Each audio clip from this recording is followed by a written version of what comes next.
Welcome to Think Big with Dan and Qasim. Join hosts Dan Melnick and Qasim Masood as they explore big ideas, limitless possibilities, and engage with visionaries, entrepreneurs, and thought leaders who dare to dream big. Get inspired, motivated, and find practical tips for personal growth. Think big, dream bigger, and ignite your potential. Welcome to Think Big with Dan and Kasim. Today, our guest is Carlos. Carlos, how are you doing today? I'm doing great. Awesome. How are you? Good to see you again.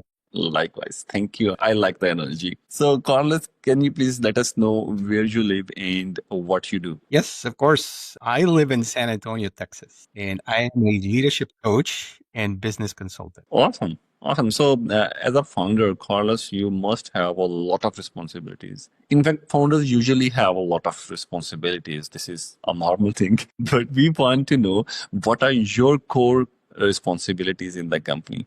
My responsibility in the company is really the entire thing, right? I'm a very small company, but I started consulting in 2016. So I've been doing it for about 9 years and literally been doing everything. So from accounting to being the sales guy, right? I think that's every entrepreneur's way of doing things until you can start paying for the expert, right? So after 9 years, I've been able to work with virtual VAs, and now I have consultants that work with me on a 1099 basis. I just kind of bring the expertise or the experts on different subjects to kind of provide the best experience for the clients. Awesome, awesome. So, Carlos, let us know about the company, what your company is doing, and why your company is doing. Because there must be some inspirational factor behind the scene. I'm not sure, but still, the biggest why still will be there. Yeah, absolutely. So just like everybody else's story, I think, is I was in the corporate world. I worked my way up the corporate ladder in this company that I was for a little over 26 years. It was all in manufacturing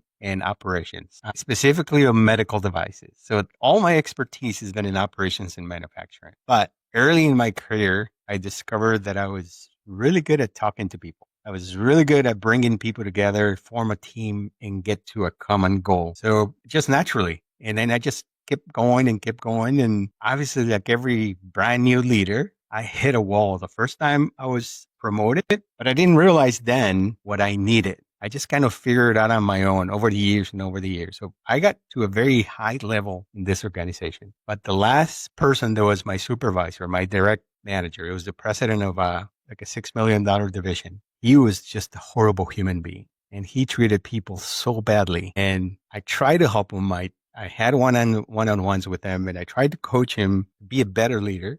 And he would just bow his head down and say, yeah, I know I have a problem. I know I need help. Thing is, it never changed. So we could loosen people. That's really where it started, the whole idea of this leadership, right? But that was the start. I failed because I couldn't change him. I couldn't help him. So people were leaving. People were afraid.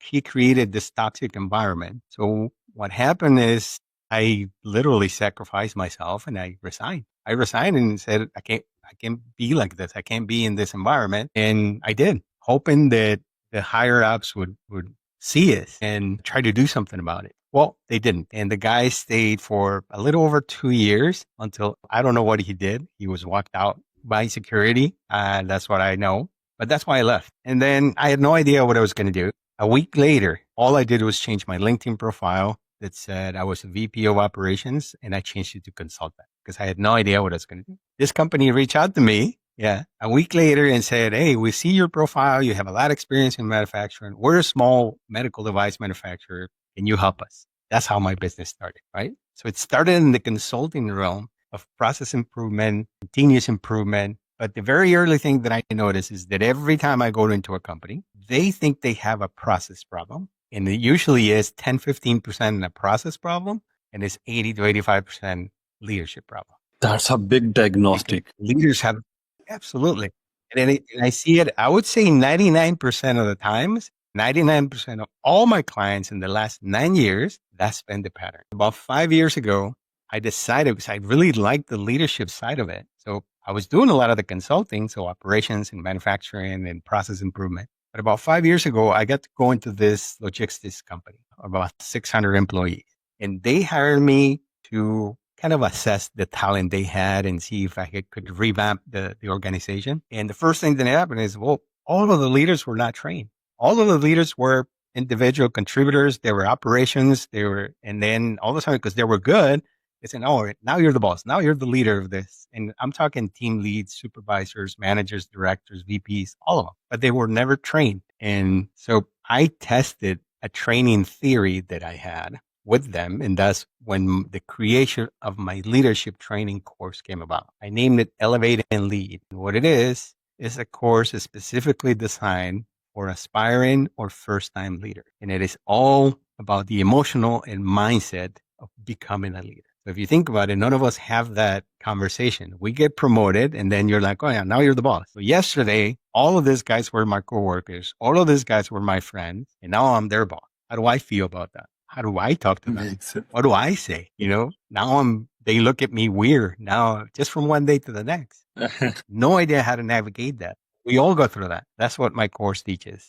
And that's how it started doing that. So about 5 years ago, I started doing just leadership training specifically. I still do a lot of consulting work for process improvement, but my happy place is the leadership training. So I do on-site facilitations. I'm actually working on a video version of the course so that I can reach more people and, have it more affordable. And I just recently partnered with another friend of mine who actually worked for me in that same company. Mm-hmm. Recently wrote a book about management and the management gaps. So we started facilitating together and we combined 3 different facilitations that we offer company. That's how I got to where I'm in the company. So in essence, leadership training, leadership coaching, I do one-on-one coaching, but my passion is the facilitation to more leaders and specifically first-time leaders.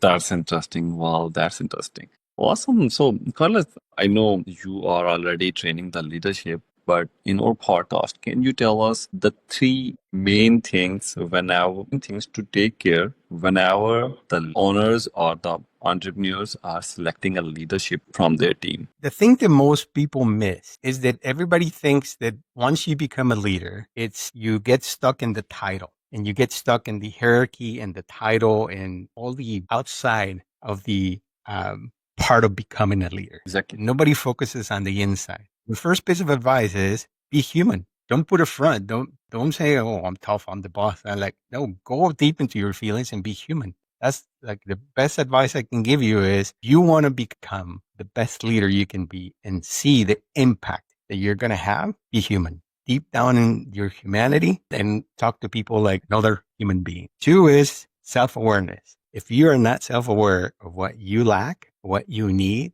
and all your good stuff as well, you're never going to be able to change. You're never going to be able to improve. So I always say, look in the mirror first. You like what you see, or why are you acting that way, or why do you feeling that? Where's that feeling coming from? So do a deep dive in front of the mirror before you start asking somebody else to try to follow you. Nobody will follow you if you don't believe in yourself. And be self-aware. A lot of leaders, a lot of top leaders, they miss that opportunity. So it's the old-fashioned way of doing things.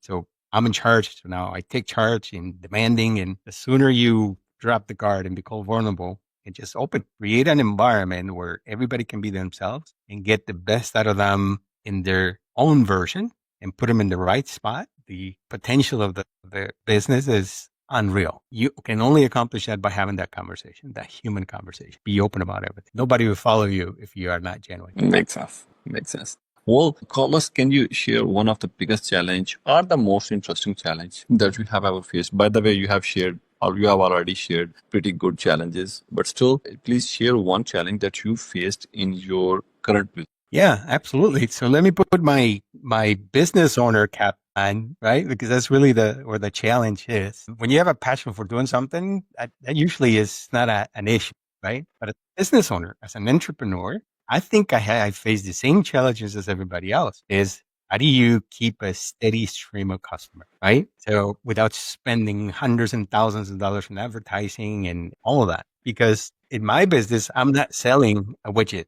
that you can buy. Yeah, right? Exactly. I am selling services. I am selling myself. So people have to know me, trust me, and like me. And that takes time. Yeah. So that's been the biggest challenge in my business is to come up with the right system where I can start building that trust, like, and and like factor and build that bucket so that stream of customers continues to be regular. So that's been the biggest challenge. I think I've been able to create a system that works. So, but you have that curve. I'm probably way past the midpoint and getting into the top end of it. So hopefully I'll start seeing the results. But that has been my biggest challenge. Awesome. Well, that's great.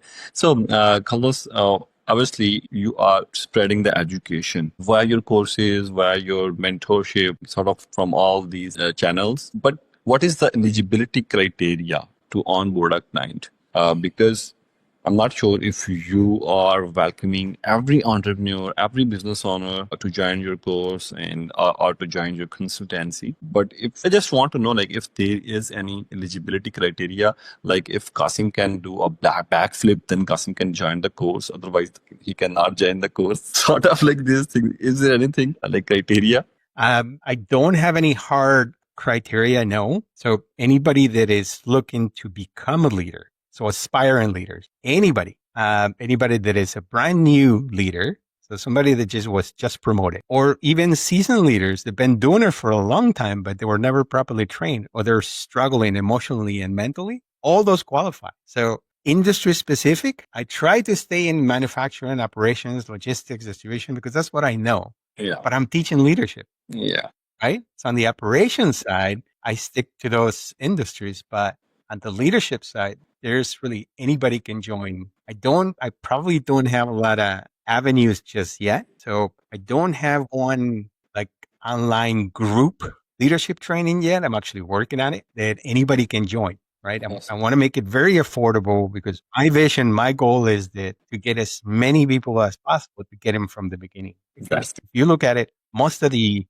leadership trainings come from the top. So they want the CEOs, they want the VPs, the directors. I actually want from the bottom up. Before you get to that point, let me mold you so you become a really impactful leader. That's my vision. That's good. That's good. I said, I don't turn away anybody. I have a conversation with anybody. If I can help them, I will try.